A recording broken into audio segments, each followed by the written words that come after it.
Valve confirm a new Steam Deck, whilst Xbox also confirm they are working on a handheld console. And yes, Ubisoft are in the news again. Hurrah! Welcome back to 128KB News. This is your quick bit of gaming news where we catch up on the world of gaming this week in this short news-like video. And yes, this is neither short nor news-like. And to address the clickbait haters from last week, I can only put one title in the title of the video. But yes, I will be talking about other things too. So just get over it. And let's jump into the first story of the week. And that is Ubisoft are in trouble once again. They can't seem to avoid the bad news, can they? It's just one thing after another with Ubisoft. And I'll be honest, I love it because it gives me something to talk about and actually laugh about the fact that how ridiculous they are. And this time is that they're being sued. Yep, sued again, but this time in a class action lawsuit by some gamers themselves. So we are, of course, talking about the game The Crew, which was shut down by Ubisoft in March this year, and two gamers have brought it upon themselves to bring a class action lawsuit in America against Ubisoft for shutting down the servers for this game and denying them then access to their game. This is a lawsuit that is totaled at $5 million, which is pretty huge, and that excludes any interest or legal fees. The two gamers are saying that this is on behalf of all gamers that have been denied access to the game after purchasing it. This is an interesting story in of itself because it kind of prompts the discussion around game ownership and specifically what happens to digital ownership when the servers are shut down. The Crew was available as a physical purchase and a digital purchase, and what the problem is with this is that because Ubisoft have shut the servers down, despite the fact that you may own the disc of the game, there is now pretty much nothing left for you to play with that disc, despite the fact that you still actually own the game. But being a class action lawsuit, it's obviously, I would imagine, open to other gamers that are affected by this to join, and it's a hefty figure, $5 million. Ubisoft, if it's not one thing, it's another with them, and it's always kind of funny. And from one hilarious hot mess, not the stuff that I leave around morning time, no, games I'm talking about, from one hilarious hot mess, what am I even saying anymore, to another, and I'm talking about the GTA 3 Trilogy Definitive Edition actually is fixed. It only took 3 years after release, but finally we have a fix for the game. Now, this is a pre-order that I deeply regret making. I was quite excited to see this remaster of the 3 GTA games coming. I pre-ordered it, I believe, on Nintendo Switch, and that was probably the greatest mistake I've ever made because it was a hot mess. In fact, it was such a hot mess that it's kind of meme-worthy. The graphics, the lighting, and the many glitches, the character animation problems, it was broken, and I think most of us gamers just abandoned the whole idea of playing this game altogether, all these 3 games altogether, because they were so broken. But it seems that finally it's been fixed 3 years after its release. There's been a all-platform update which fixes the mess that Grove Street Games made with this game. Let's be fair about it.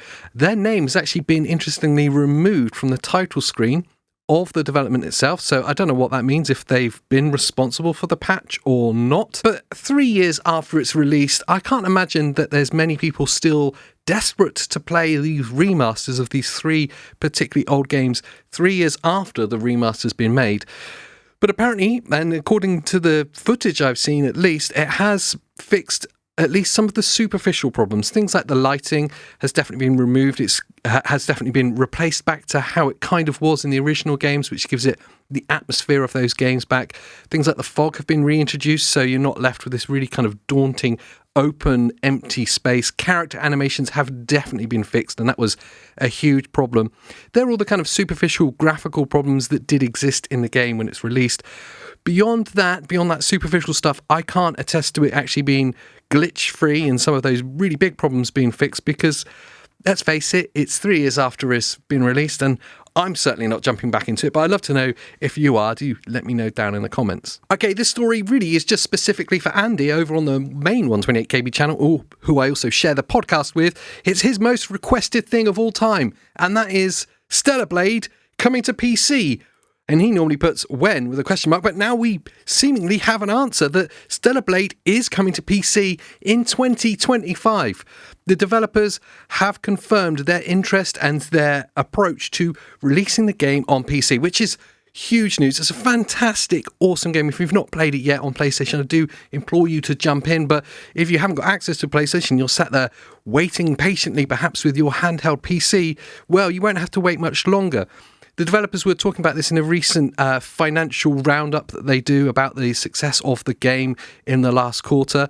And they talked about the need to approach the PC market, primarily driven by the growth of Steam in the AAA games market and their growing market share. They acknowledge that that's a really important feature for a really important thing, I'll say it right eventually, for the future of games. And of course, looking at some notable successes, Black Myth Wukong being one of them. The developer also went to talk about his prediction for the PC market for this game, probably outselling the console version of the game, which in truth, I don't doubt. And, I'm here for it, if nothing else, just for those mods.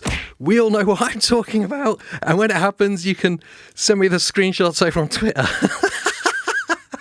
Okay, from one release that's going to keep you excited at night to the next one that's going to keep you up all night, and that is Valve dropping the most beautiful piece of hardware we probably have ever seen from them, definitely that we have seen from all platforms this year, and that is the white Steam Deck is here.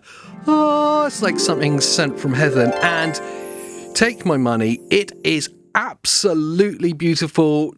I don't care if you disagree with me, I know it's gorgeous, and it's quite exciting to see. So in an announcement on the website, they have announced this limited edition white 1TB Steam Deck OLED that is coming and will be available to buy from November the 18th, which is like a couple of days away. That's exciting stuff. It is limited edition and the numbers are fixed in their limit, as in they won't be making any more once this sold out. They are going to be releasing a certain allocation of stock to each area, so each region does have an amount of stock, and quite excitingly they are limiting the sales to one per Steam account, and hopefully that will go some way to combating some of the scalping that's inevitably going to happen. It kind of ravages through any limited edition hardware sales that happen at the moment. I'm looking at you, PS5 limited edition 30th anniversary versions. That was horrible.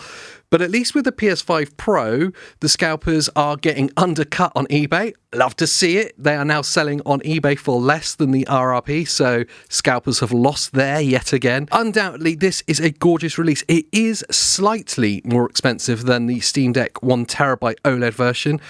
If I'm right in saying that this is the white version is launching at $679 in dollars. I don't know what the UK price will be yet, but the American version of the normal black 1TB is $649 in dollars. So it's like a $30 difference for this limited edition version, and it is gorgeous. I'd genuinely love to know what you think. I know you may disagree with me in thinking this is beautiful.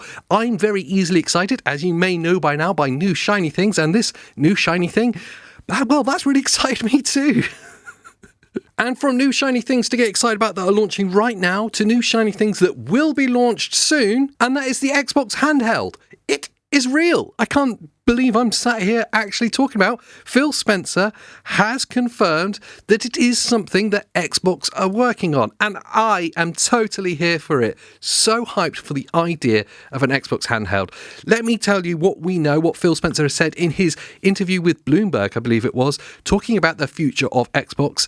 He addresses the Xbox handheld and that there's been lots of rumours surrounding it and that it is something that they are actively working on, but it will be a few years away yet. More on that in a minute. The team itself are actively focused on prototyping the idea, what their device could do, could look like, and also looking at the PC handheld marketplace right now and seeing what players are using, what they're requesting, what's the shortfalls, what's the good bits. So it looks like they're not going to be doing anything half-baked and are actually taking the time to do something sensible about this. He also went on to talk about the absolute importance of being able to play games on it locally, and 100% it's absolutely important that your handheld device can play things locally without an internet connection. I'm looking squarely at you, PlayStation Portal, because why can't you do that on a Portal? Why haven't they released the PlayStation P 2. I don't know what you would call it, but they need to do it.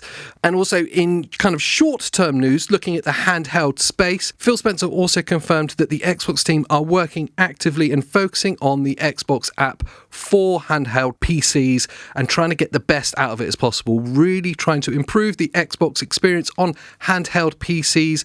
Big picture mode now, please. Yes, it looks like it's happening. It's definitely something that's very important to them. In other news alongside this, Phil Spencer talked about the future of Xbox exclusives and saying that there's actually no red line as to what Xbox games could be ported onto PlayStation and Nintendo as well, and other platforms in general, whatever comes up in the future. He said there is no franchise, no game IP that shouldn't be included in the idea of porting it to other platforms. I guess it's a little bit of a white flag moment for Xbox, but it's also acknowledging their place in the market. They don't have the market share of PlayStation. They certainly don't have the market share of Nintendo, but they do have good IPs that the development companies that they own are releasing. So being able to port them to different platforms is a good thing for us players that play on multiple platforms. It's a bit in the kick in the teeth for people that are perhaps Xbox exclusive, and maybe the idea of enticing people into Xbox is diminished even more by them doing this. But as a platform agnostic, as someone who plays on all platforms, I just look at this and go, cool, I get to play Xbox games wherever I like, whenever they choose to port them. Undoubtedly, it's going to be a situation where there'll be limited time exclusives on Xbox and then eventually get ported onto other platforms. And in truth, we're seeing that with PlayStation as well, with their porting onto PlayStation PC of many of their first party titles. The only one who doesn't do it is Nintendo, and I don't think we'll ever see it doing that. But for the future of the AAA gaming space, seeing PlayStation and Xbox porting their games elsewhere, that can only be a good thing. But going back to the exciting part, the Xbox handheld, the delay in launching something or not just dropping something right now can only be looked at as a good thing. Although, yes, I'm fully impatient, and yes, I want it right now, but also I want something that's affordable, that the hardware is cutting edge, and that isn't just a half-baked release. Again, I'm looking at UPS Portal half-baked handheld releases. So knowing that the Xbox team are taking their time and really focusing on this hardware and actually paying an active interest in what else is happening in the PC handheld gaming space, it can only be a good thing. And when it does drop, I'm pretty sure it's going to be something that is going to be amazing. I certainly am going to be excited about it. But then I'm excited about all new shiny things, as you well know by now. But I would love to know what you guys think down in the comments below. Are you hyped for the Xbox handheld, or could you not care less what Xbox do? Both are valid opinions. Just don't aim the hate at me if that's the case. Whilst you're down there digging around, please do like the video, subscribe to the channel because, well, we're a small channel here. We're growing and I need your validation and support.